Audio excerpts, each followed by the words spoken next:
জুলাই ছাত্র জনতার গণঅভ্যুত্থানের পর থেকে প্রোপাগান্ডা, গুজব, ভুয়া তথ্য ও অপতথ্যের নতুন এক ঢেউ তৈরি হয়েছে। সামাজিক যোগাযোগ মাধ্যমে অপতথ্যের ব্যবহার আগ থেকে চলে আসলেও সম্প্রতি আরও সংগঠিত ও পদ্ধতিগত উপায়ে এর ব্যবহার হচ্ছে। এ বিষয়ে বাংলা ফ্যাক্টের অনুসন্ধানে বেশ কিছু প্রোপাগান্ডা পেজের স্বরূপ তুলে ধরা হয়েছে।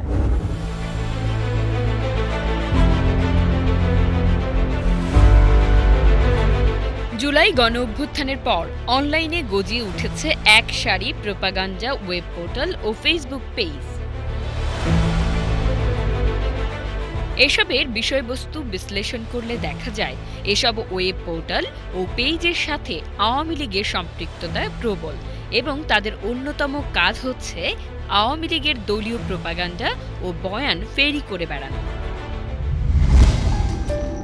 দেশের খ্যাতনামা ফ্যাক্ট চেকিং প্রতিষ্ঠান বাংলা ফ্যাক্ট এরকম অন্তত 15টি ওয়েবসাইটের খোঁজ পেয়েছে।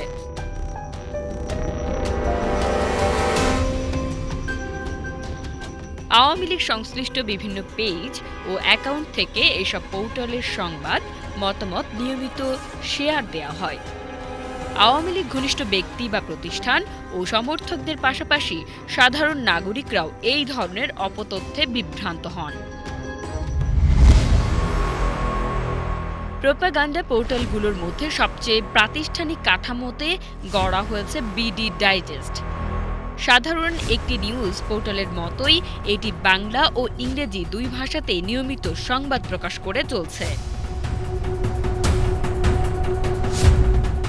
এই সাইটটি 2024 সালের 15ই আগস্ট চালু হয়। এটি থেকে নিয়মিত গুজব, অপতথ্য প্রচার করা হচ্ছে।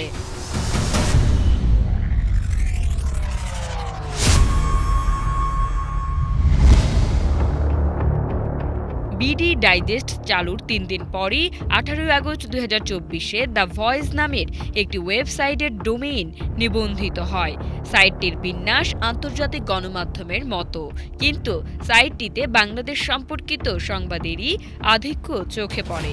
এই সাইট এবং এর বিভিন্ন কন্টেন্ট বিশ্লেষণে দেখা যায় এটি মূলত আওয়ামী অ্যাক্টিভিস্ট ও আওয়ামীপন্থী সাংবাদিকদের দ্বারা পরিচালিত একটি অপতথ্য ভিত্তিক ভুয়া নিউজ সাইট। নাও বাংলাদেশ নামের একটি প্রোপাগান্ডা পেজ পরিচালিত হচ্ছে 2025 সালের 16 অক্টোবর থেকে। এক্সে এর একটি অ্যাকাউন্ট পাওয়া যায় যা ভারত থেকে পরিচালিত হচ্ছে।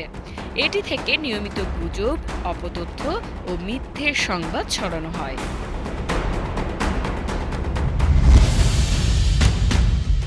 25 অক্টোবর 2024-এ ওয়ার্ড প্রেসের ফ্রি থিম ব্যবহার করে দ্য এশিয়া পোস্ট নামের একটি ওয়েবসাইট খোলা হয়। সাইটটির নামকরণ এমনভাবে করা হয়েছে যাতে এটি একটি আন্তর্জাতিক গণমাধ্যম বলে মনে হয়। এটিও মূলত আওয়ামী লীগের একটি প্রোপাগান্ডা সাইট।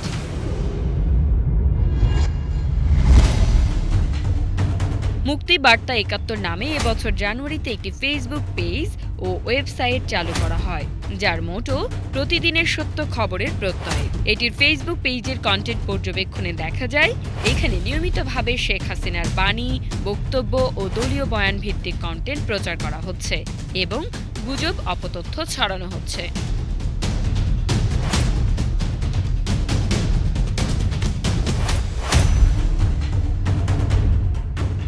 এছাড়া vortex, untold BD, Bangladesh perspective, the daily Republic, Bangladesh insight, দৈনিক আজকের কণ্ঠ, দিনপত্র, দোয়েল কণ্ঠ, অগ্নিশিখা এবং রুখে দাঁড়াও বাংলাদেশ নামের সাইটগুলো থেকে নিয়মিত গুজব, অপতথ্য ছড়ানো হচ্ছে নেট দুনিয়ায়।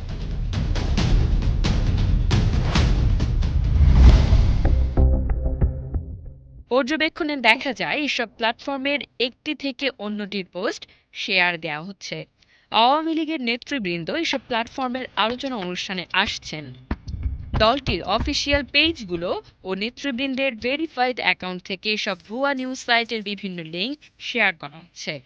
ফলে এগুলোকে নিছক ভুয়া সংবাদ পরিবেশনকারী প্ল্যাটফর্ম বলে মনে করার সুযোগ নেই, বরং এগুলোকে একটি সুগঠিত ও ধারাবাহিক ডিসইনফরমেশন ক্যাম্পেইনের অংশ হিসেবে চিহ্নিত করা যায়।